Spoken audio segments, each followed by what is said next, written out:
রাজধানীর কৃষিবিদ ইনস্টিটিউটে জাতি গঠনে নারী নীতি, সম্ভাবনা ও বাংলাদেশের ভবিষ্যৎ শীর্ষক আলোচনা সভার আয়োজন করে ঢাকা ফোরাম। সবচেয়ে বড় প্রবলেম অনুষ্ঠানে বিএনপির স্থায়ী কমিটির সদস্য আমির খসরু মাহমুদ চৌধুরী বলেন, দেশকে সামনের দিকে এগিয়ে নিতে সবাইকে সমান সুযোগ দিতে হবে।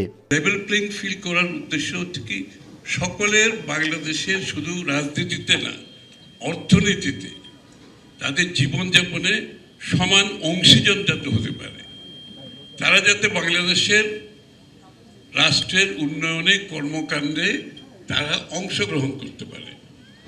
So there should be a level playing field for everybody, including men, women, সবার কথা বলছি আমি। প্রথমবারের মতো কোনো অনুষ্ঠানে আলোচক হিসেবে আসেন ব্যারিস্টার জাইমা রহমান। তিনি বলেন, গণতান্ত্রিক রাষ্ট্রে জাতি, ধর্ম ও বর্ণ নির্বিশেষে সবাইকে একসাথে কাজ করার সুযোগ থাকতে হবে।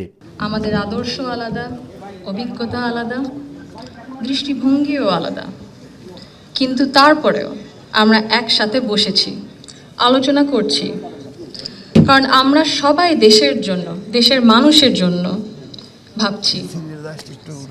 আর এই ভিন্নতা নিয়ে একসাথে কথা বলছি, একের পর এক শুনছি, এটাই গণতন্ত্রের আসল সৌন্দর্য। জাইমা বলেন, প্রতিটি মানুষের উচিত দেশের কল্যাণে কাজ করা।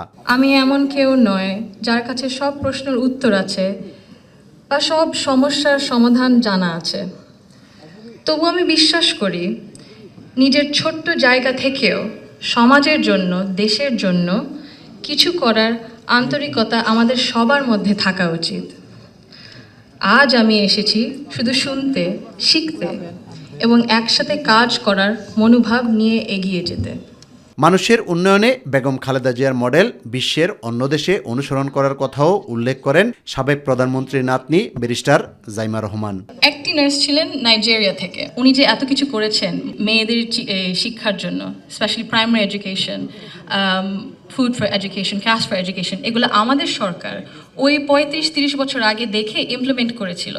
আর ওই কারণে লক্ষ লক্ষ মেয়েরা গ্রাম অঞ্চলে, ওদের দেশে গ্রাম অঞ্চলে বিভিন্ন জায়গা সদরে এখনও শিক্ষা পাচ্ছে, অন্তত প্রাইমারি এডুকেশন লেভেলে। ইউসুফ আলী, মাই টিভি, ঢাকা।